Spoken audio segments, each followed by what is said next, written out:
Welcome. নিয়োগ পরীক্ষায় কিন্তু পরিবর্তন আসছে। আজকে মাননীয় মুখ্যমন্ত্রী কিন্তু চাকরি মেলায় যে নিয়োগ মেলা যেটা সরকারি উদ্যোগে হয়েছে সেখানে একটা বড় ঘোষণা করেছে, আমরা মিডিয়াতেও দেখেছি।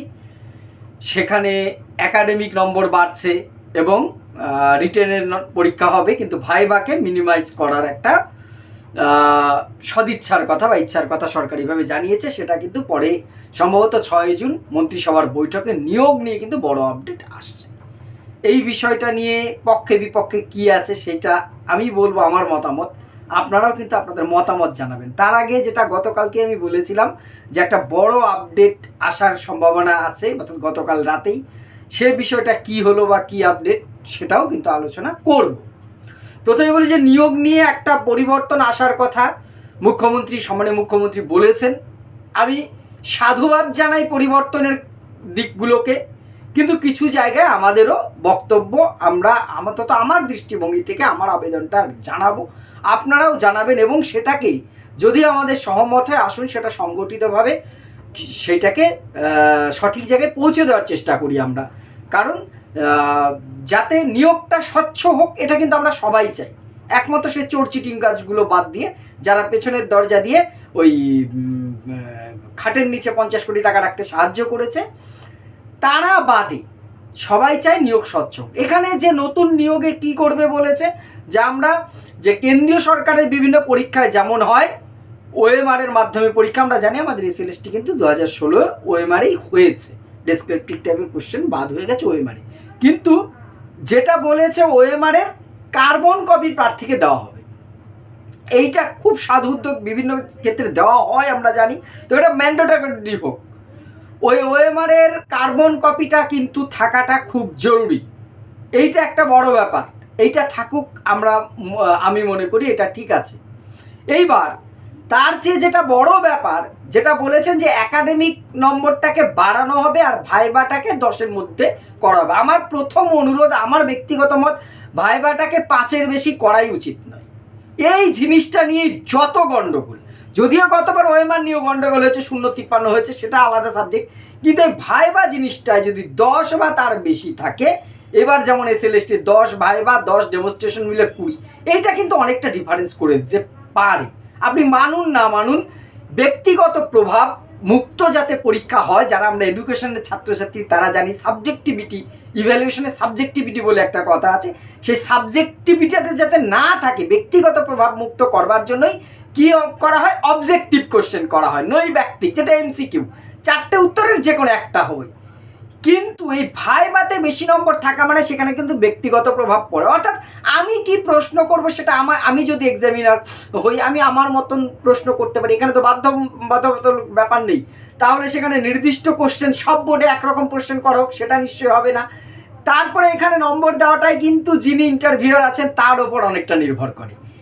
একই উত্তরে এই বোর্ড স্যাটিসফাইড হতে পারে, অন্য বোর্ড কিন্তু স্যাটিসফাইড নাও হতে পারে, এই টেবিল স্যাটিসফাইড হতে পারে, অন্য টেবিল নাও হতে পারে। ফলে এক্ষেত্রে কিন্তু নির্ভুল অনেকটাই হয় না, অনেকটা ব্যক্তি বৈষম্য দেখা যায়। সেটা যতটা কমিয়ে আনা যায় এর জন্য মনে হয় ভাইভাটাকে মানে ইন্টারভিউ নম্বরটাকে যত মিনিমাম করা যায়, ওই ডেমনস্ট্রেশন বলুন ইন্টারভিউ বলুন সব কিছু দিয়ে এই 20 বা 10 নয়, সেটাকে 5-এর মধ্যে রাখার ব্যবস্থা করা আমার মনে হয় সবচেয়ে ভালো হয়। আর একাডেমিক 30 যেটা শুনতে পাচ্ছি, একাডেমিক 30 আর 60 হচ্ছে লিখিত, আমার হিসেবে লিখিত পরীক্ষার মানটাকে আরও বাড়ানো হোক, একাডেমিকটাকে আরেকটু কমিয়ে দেওয়া হোক। এখানে জানি আমাদের মধ্যে এবার দ্বিধা বিভক্ত হবে, কিছুজন বলবে না একাডেমিক 30 ঠিক আছে, আরও বাড়লেও ক্ষতি নেই, কিছুজন বলবে না এটা কমানো হোক। কারা বলবে বাড়ুক, কারা বলবে কমুক, সেটাই আসছি।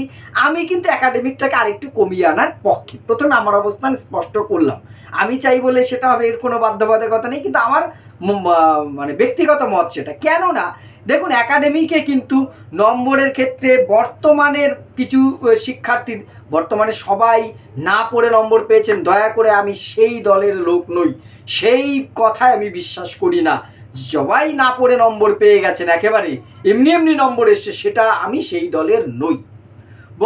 বেশিরভাগ তারা কেটে নম্বর পেয়েছেন, তাদেরকে ছোট করা আমার কোনোদিন উদ্দেশ্য নয়। আমি আজও কখনোই আমি সেই নাক সিটকানো দলে নই। আমার সময় নম্বর উঠতো না, এখন ঝুড়ি ভরে নম্বর ওঠে, আমি সেই মতাদর্শে বিশ্বাসী নই। নিশ্চয়ই তারা খেটেই নম্বর পেয়েছেন, তাদের প্রতি সম্মান রেখেও বলছি, আগে যে কোশ্চেন প্যাটার্ন ছিল মাধ্যমিক উচ্চ মাধ্যমিকের পরে, বিশেষ করে গ্র্যাজুয়েশন বা মাস্টার ডিগ্রি লেভেলে, সেখানে কিন্তু ছোট প্রশ্ন থাকতো না। আমরাও যখন গ্র্যাজুয়েশন পড়ছি 20 নম্বরের প্রশ্ন, 10 নম্বরের প্রশ্ন লিখতে তো শর্ট কোশ্চেন কিছু আমরা পেতাম না, খুব স্বাভাবিক। আর তখন নম্বরটা সত্যি কথাই বড় প্রশ্ন নম্বরের পার্সেন্টেজটা খুব কম, একটা 60% মানে ফার্স্ট ক্লাস গ্র্যাজুয়েশনে পাওয়া মানে খুব টাফ থেকে টাফেস্ট ব্যাপার ছিল কিন্তু। এবং মাস্টার ডিগ্রিতেও দেখেছি বিভিন্ন ইউনিভার্সিটির মধ্যে নম্বরের কিন্তু হেরফের হয়। কিছু কিছু ইউনিভার্সিটি আছে যারা নাকি নম্বর দিতেই চাইতো না, এইরকম অভিযোগ আছে। আমি কোনো ইউনিভার্সিটির নাম করছি না, আপনারা জানেন বিভিন্ন ইউনিভার্সিটির নামে কিন্তু এই বদনামটা শিক্ষার্থীরা, বদনাম বলবো না আমি, শিক্ষার্থীদের মধ্যে কিন্তু এই ধারণাটা প্রচলিত ছিল এবং কিছুটা হলেও তার সারমর্ম আছে। ফলে নম্বরটা অনেকের পক্ষেই পড়াশোনা করেও কিন্তু নম্বর কম পেয়েছে। আপনারা পড়াশোনা করে নম্বর পেয়েছেন এটা ঠিক, কিন্তু অনেকে পড়াশোনা করে কিন্তু নম্বর কম পেয়েছে। ফলে একাডেমিকে যে এই ফারাকটা বাড়িয়ে তুলছে কিন্তু অনেকটাই। ফার্স্ট ক্লাস থাকলে যে নম্বর 30 নম্বরের মানে দেখা গেল একজনের সাথে 6 থেকে 8 নম্বর ডিফারেন্স হয়ে যাওয়ার সম্ভাবনা রয়েছে। আমি মনে করি একাডেমিকটাকে কম হোক, যাতে খুব বেশি হলে তফাৎ একজনের সাথে 2-3 নম্বরের বেশি তফাৎ না হয়, সেইটা হওয়াটা আমার মনে হয় খুব জরুরি। একাডেমিকের নম্বরটাকে আরেকটু কমিয়ে আনার ব্যবস্থা করলে বোধহয় বেশি ভালো হয়। নিশ্চয়ই যারা বেশি নম্বর পেয়েছেন, যারা ভালো শিক্ষার্থী একাডেমিক্যালি, তারা গ্রেস কেন পাবেন না? সেই সুবিধাটা নিশ্চয়ই পাবেন।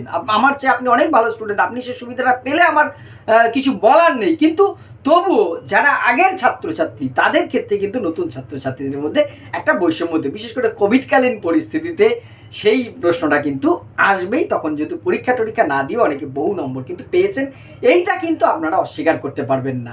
তার মানে এই নয় কোভিডকালীনে যারা পড়েছে সবাই ফাঁকিবাজ, কেউ পড়াশোনা করেনি। আমি প্রথমেই বলেছি আমি কিন্তু সেই দলেও নই। ভালো ছেলে মেয়েরাও, আমাদেরই অনেক ছাত্রছাত্রীরা পরীক্ষা না দিতে পেরে হতাশ হয়েছেন। ফলে একাডেমিকে নম্বরটাকে আরেকটু কমিয়ে আনার ব্যবস্থা করা হোক এবং রিটেনটাকে গুরুত্ব দেওয়া হোক, মেধাকে গুরুত্ব দেওয়া হোক, বেশি করে পরীক্ষা নির্ভুলভাবে ভালোভাবে পরীক্ষা ব্যবস্থাটা পরিচালনা করা হোক।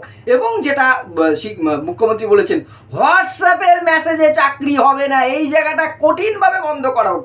রাত্রেবেলা মেসেজ কাল আমি মাস্টার বা ম্যাডাম, এইটা বন্ধ করা খুব খুব খুব দরকার। কোনো দুর্নীতি যেন চাকুরি পরীক্ষায়, শুধু শিক্ষকতার নয়, যে কোনো চাকুরি পরীক্ষা, ওয়েস্ট বেঙ্গল মানেই দুর্নীতি, এই স্ট্যাম্পটা, এই কলঙ্কটা আমরা এবার মুছতে চাই। রাজনীতির জায়গায় থাকবে, এইটা যেন বন্ধ হয়। দুর্নীতিমুক্ত নিয়োগ হল, যারা আমার থেকে যোগ্য সে পাক, তখন আমার কিন্তু কোনো আক্ষেপ থাকবে না। যখন যোগ্য ছেলেমেয়েরা পাচ্ছে না, অযোগ্যরা পেয়ে যাচ্ছে, তখন কিন্তু ক্ষোভ পাচ্ছে। আশা করব ভবিষ্যতে নিয়োগটা সরকার সুস্থভাবে পরিচালনা করবে, কোনো দুর্নীতি হবে না, মেধার মাধ্যমে হবে। তবে আমার অনুরোধ ওইটাই, একাডেমিকটাকে একটু কমিয়ে আনা হোক, তার এক্সামিনারটাকে গুরুত্ব দেওয়া হোক, পরীক্ষাটাকে গুরুত্ব দেওয়া হোক, আর হচ্ছে ভাইবা ডেমনস্ট্রেশন যাই বলি না কেন সেখানটাকে আরও মিনিমাইজ করা হোক নম্বরটা। আমার প্রস্তাবের সাথে একমত হলেও জানাবেন, দ্বিমত হলেও সেটা কমেন্ট করে জানাবেন। আমি আমার বিরুদ্ধ মতামতকে সম্মান করি, শ্রদ্ধা করি। আর যেটা কালকে বলেছিলাম সুখবর, অবশ্যই আমার কাছে একটা আপডেট ছিল যে ভ্যাকান্সি আপডেটটা চাইতে পারে স্কুল ডিপার্টমেন্ট সমস্ত ডিআইদের কাছে। এইবার এখানে কিন্তু ফেক নোটিফিকেশন, এটা নিয়ে আমি পরে একটি ভিডিওতে বলবো, সেই প্রসঙ্গে ঢুকছি না। তবে একটা কিন্তু ফাইন্যান্স ডিপার্টমেন্টের থেকে একটা নোটিশ আজকে বেরিয়েছে, সেখানে সমস্ত স্তরের কর্মচারীদের ভ্যাকান্টগুলো কিন্তু চেয়ে পাঠানো হয়েছে। আলাদা করে শিক্ষা দপ্তর কোনো নোটিশ দেয়নি। আমি আশা করেছিলাম বা যেখান থেকে তথ্যটা পেয়েছিলাম যে শিক্ষা দপ্তর সমস্ত ডিআইদের কাছে আরও একবার ভ্যাকান্সি লিস্ট চেয়ে পাঠাবে। সেটা না চাইলেও এখানে কিন্তু অল ইনক্লুড সমস্ত ডিপার্টমেন্ট, যেখানে শিক্ষা দপ্তরও নিশ্চয়ই আসবে, অথবা শিক্ষা দপ্তর কোনো ম্যাচিং অর্ডার হয়তো বের করতে পারে। ভ্যাকান্সিগুলো কিন্তু আবার আরও একবার ঝাড়াই বাছাই চলছে। ফলে এই নিয়োগটা দ্রুততার সাথেই কিন্তু আশা করা যাচ্ছে সামনের মিটিংয়ে এর নীতি নির্ধারণ হবে এবং নিয়োগটা হবে। এখন অবধি যা খবর পেয়েছি নিয়োগটা হবে এবং নেক্সট এসএলএসটির কিন্তু আর একটা চিন্তাভাবনা সরকারি মহলে চলছে এবং তার নোটিফিকেশনটা কিন্তু এই নিয়োগটার পরেই আসবে। এই কথাটা কিন্তু আমার কোর্স বেচার কোনো ব্যাপার নেই, আমার কোনো প্রতিষ্ঠান নেই যে ভর্তি হন তাড়াতাড়ি, সেই কোনো বিজ্ঞাপন নেই। আমি যেটুকু আপনাদের তথ্য পেলাম, যারা এবারে সফল হননি তারা নিজেরা প্রস্তুতি নেওয়া শুরু করুন। কোনো কোচিং সেন্টারে নয়, সে প্রাণ স্যার যদি বলে তার কোচিং সেন্টারেও নয়, আপনারা নিজেরা প্রস্তুতি নিন, বইগুলো পড়া শুরু করুন। নিয়োগের কিন্তু বিজ্ঞপ্তি এই বছরই আরেকটা আসার সম্ভাবনা আছে। তবে যেটা আমি এক্সপেক্ট করেছিলাম, যতটা এক ভালো খবর হয়তো ডিরেক্ট পাইনি, আমি আশা করছি পেয়ে যাব। কিছুটা আমি হতাশ হয়েছি, তবে ভ্যাকান্সিগুলো চেয়ে পাঠাচ্ছে এবং সেগুলো আপডেট হচ্ছে, নিয়োগটা হবে এবং পরবর্তী এসএলএসটির জন্য কিন্তু প্রস্তুতি কিছুটা হয়তো শুরু হবে শিক্ষা দপ্তরের মধ্যে। আপনাদের মতামত, আমার ভুল ত্রুটি অবশ্যই কমেন্ট বক্সে জানাবেন। ধন্যবাদ।